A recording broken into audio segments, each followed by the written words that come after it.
기독교는 역설의 진리를 추구하는 종교입니다. 결코 상식적이거나 이성적이지 않습니다.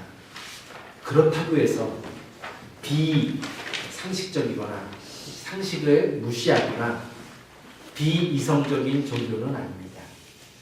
엄밀히 말하면 초월적인 종교라고 말하는 것이 맞는 표현 같습니다.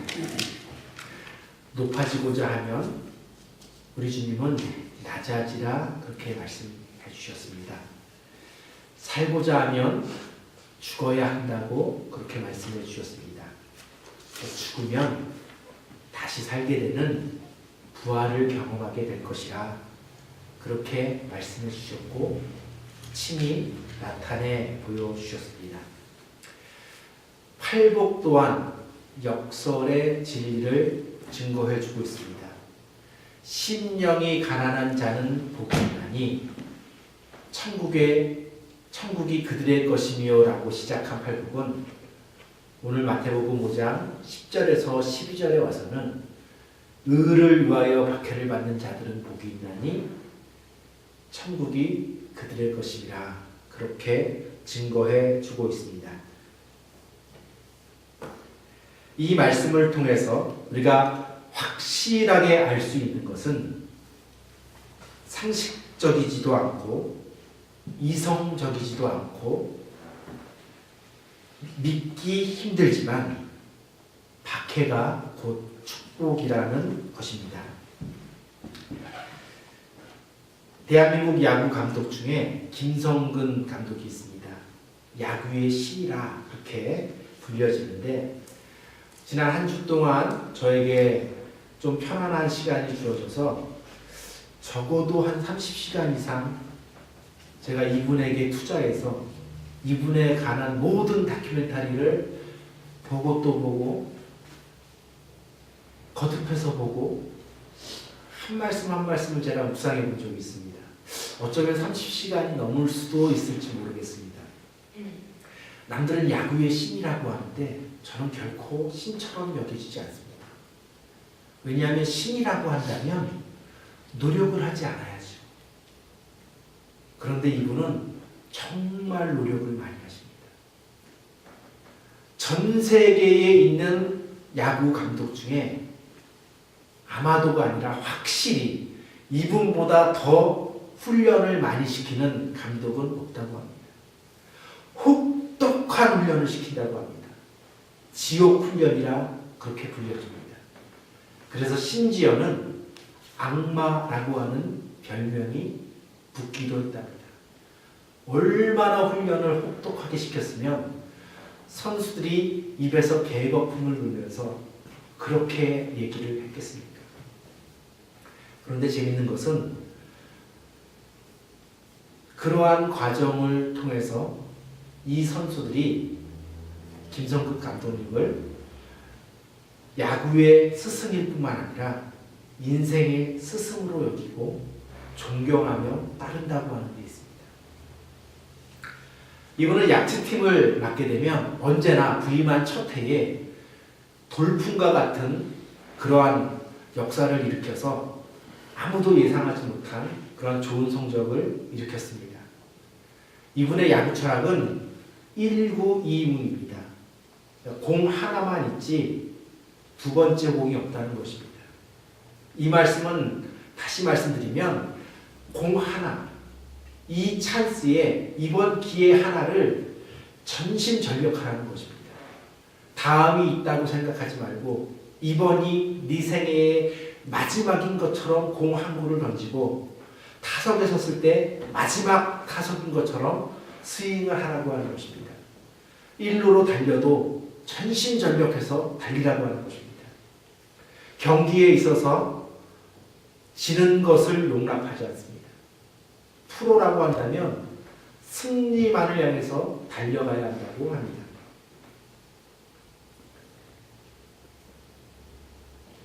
이분의 제자들이 그토록 선수 시절 때는 눈도 마주치기 싫을 정도로 그렇게 미웠던 감독님이었는데 수백 명이 모여서 환갑잔치를 치러줬다고 합니다. 국민 타자 이승엽 선수도 또 IMF 시절 온 국민에게 희망을 줬던 박찬호 선수도 가장 존경하는 스승으로 김성근 감독님을 꼽고 있습니다. 이분은 선수들에게 결코 한계를 두지 말아라 그렇게 이야기한다고 합니다. 한계를 정하는 순간 그 한계에 자신이 갇히게 된다는 것이죠. 끊임없이 자신의 한계를 극복해서 잠재적인 능력을 나타내라고 하는 것입니다. 그래서 이분을 통해서 한국 최고의 야구 선수들이 수없이도 많이 배출되었습니다. 이 김성근 감독님을 만난 선수들, 그 선수들에게 있어서 이 감독님이 복이었겠습니까? 아니면 저주였겠습니까? 얼마나 힘든 괴로움과 고통의 시간을 줬으면 악마라고 하는 별명이 붙었겠습니까? 근데 그 과정을 통해서 이 선수들은 자신이 왜 야구를 해야 되는지도 깨달았을 뿐만 아니라 인생을 어떻게 살아야 되는지도 그 길을 찾을 수 있었다고 합니다. 힘들고 어려운 극한의 한계 상황으로 몰고 가는 분이었지만 이분이 한 선수 한 선수에게 있어서는 정말 인생의 은인과도 같은 그러한 분이었던 것을 알기에 지금도 수많은 선수들이 존경하고 따르고 있고 이번에 하나의 다시 감독으로 부임하게 될 때에도 팬들이 원해서 선수들이 원해서 구단은 본래 다른 감독을 선임하고자 했는데 그 뜻을 돌이키고 김성근 감독님을 감독으로 영입할 수 있었다고 합니다. 하나님께서는요 때때로 우리의 인생에 있어서 인간 몽둥이를 사용하기도 합니다. 사무엘하 7장 14절을 보면 이런 말씀이 있습니다. 나는 그에게 아버지가 되고 그는 내게 아들이 되리니 그가 만일 죄를 범하면 내가 사람의 매와 인생의 채찍으로 징계하리라. 내 주위에서 나를 어렵게 하고 힘들게 하고 고통스럽게 하고 상처를 준 그 사람이 얼마나 믿겠습니까? 얼마나 힘들겠습니까? 그런데 우리가 믿음 안에서 그 사람이 바로 하나님의 도구임을 깨닫게 될 때 우리는 원수도 사랑할 수 있게 됩니다. 하나님께서는 이스라엘이 불순종하고 우상을 섬기며 하나님을 떠나려 할 때에 많은 경우에 있어서 주위의 강대국들을 들어 사용하셔서 그들에게 말로 다할 수 없는 고통을 안겨다 주심으로 이스라엘이 더 이상 하나님을 떠나서 범죄하며 방황치 않도록 붙잡아 주셨습니다. 하나님의 도구에는 두 가지가 있습니다. 하나는 아름답게 쓰임을 받고 계속해서 존귀 여김을 받는 축복의 도구가 하나 있고요.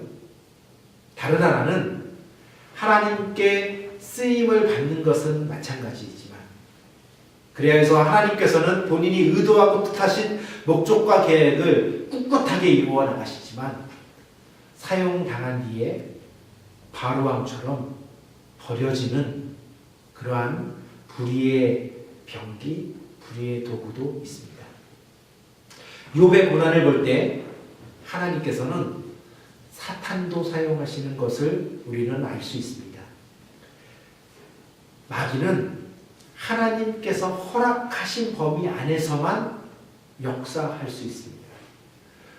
다른 것은 다 허락해 주셨어도 욥의 생명만큼은 하나님이 허락하지 않으셨습니다.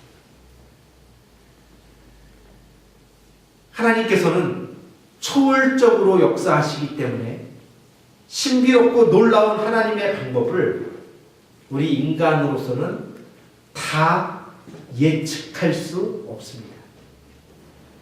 한번 성경을 돌이키셔서 곰곰이 묵상해 보시기 바랍니다. 모든 기적은 우리 인간의 상상을 초월한 것들이었습니다. 군우가 홍해가 갈라지고 철옹성이었던 여리고성이 무너지고 오병이어로 5,000명을 먹이고도 12강주리가 더 되는 음식이 남게 되리라고 예측이나 할 수 있었겠습니까? 그렇기 때문에 현재 나에게 주어진 모든 고난과 역경, 박해는 하나님의 축복임을 믿으시기 바랍니다. 그것이 나의 죄로 말미암아 온 것이든 하나님의 섭리의 예정으로 말미암아 온 것이든 상관없이 모든 삶의 순간순간은 하나님의 계획 속에서 연출되어지고 있음을 믿으시기 바랍니다. 그러므로 현재 나에게 주어진 환경 속에서 감사하면서 믿음으로 최선을 다해서 열심히 살아야 합니다. 더욱이 지금이 고난의 때이고 역경의 시간이고 환난과 시련, 박해의 기간이라면 더더욱이 하나님만을 바라보아야 합니다. 박해는 못살게 굴어서 괴롭히는 것입니다. 얼핏 보면 박해라고 하는 것은 고통이고 괴로움이기 때문에 저주같이 여겨집니다. 그러나 이것이 진정한 축복임을 우리는 알아야 합니다. 오늘날 현대 기독교의 문제는 박해가 없는 것입니다. 박해가 없다고 하는 것은 기독교의 야성을 잃어버렸다는 반증입니다. 빛과 소금이어야 할 기독교는 변질되고 어두운 세상과 타협할 수 없습니다. 그렇기 때문에 당연히 충돌할 수밖에 없고 대립할 수밖에 없습니다. 만일 예수님께서 성전을 정화하시지 아니하시고 당시의 종교 지도자들과 적당히 타협하셨다면 결코 십자가형으로 돌아가시지 않았을 것입니다. 그러나 상을 뒤엎으시고 채찍을 휘두르시면서 독사의 자식들아, 이 외식하는 이중인격자들아, 화가 있을지어다, 이렇게 거침없는 독소를 쏟아낼 때에 결국 그곳으로 말미암아서 스스로 죽음을 면치 못하게 된 것입니다. 박해가 없는 기독교의 현 주소는 어떠합니까? 한국의 기독교는 더 이상 기독교가 아니라 개독교라는 그러한 비난을 받습니다. 이런 취급을 받는 것이 당연한 일이 되었습니다. 왜 그렇습니까? 변질되었습니다. 본질을 잃어버렸습니다. 세상과 타협하고 세상과 더불어 적당히 넘어가고 온갖 불법, 편법, 탈법이 난무하고 더럽고 추하고 악하고 음란하고 거짓된 일들로 가득하게 되었습니다. 겉은 멀쩡한데 속은 완전히 부패하여 썩어 문드러졌습니다. 박해가 없는 기독교는 더 이상 살아있는 기독교가 아닌 것입니다. 생명력을 잃어버렸습니다. 내가 곧 길이요 진리요 생명이 나로 맞지 않고서는 아버지께 올 자가 없다고 주님 말씀해 주셨습니다. 생명을 잃어버린 기독교, 예수 그리스도의 정신을 잃어버린 기독교, 예수 그리스도의 본질을 잃어버린 기독교, 역사가 일어날 수 없는 것입니다. 다만 종교적인 행위만이 남을 뿐입니다. 반면 박해의 시기 기독교는 어떠했습니까? 신앙의 순결을 지키기 위해서 보다 더 거룩하고 경건한 삶을 살기 위해서 목숨을 아끼지 않았습니다. 어떻게 하면 주님도 닮을 수 있을까? 어떻게 하면 나를 통해서 주님의 형상이 이루어질 수 있을까? 그렇게 더욱더 주님만 의지하였고 주님만 바라보았습니다. 박해가 거세면 거셀수록 더욱더 주님과 동행하며 주님을 신뢰하며 주님과 함께 믿음의 여정을 걸어나갔습니다. 돈을 믿지 않았습니다. 물질과 재산에 기대지 않았습니다. 가진 것이 없기에 오직 말씀만을 붙잡고 기도하면서 하나님의 역사만을 기대했습니다. 공중의 권세 잡은 마귀가 다스리는 이 어둠의 세상 속에서 악하고 음란하고 거짓되고 타락한 이 부패한 세상 속에서 예수 믿는 그리스도인으로 정직하고 경건하고 거룩하고 순결하게 살기가 얼마나 힘든 일인지 우리는 각오해야 합니다. 축복만을 바라면서 박해를 기피해서는 안 됩니다. 오히려 박해가 진정한 축복임을 인정하면서 박해를 즐기면서 오히려 믿음으로 이겨나가야 할 것입니다.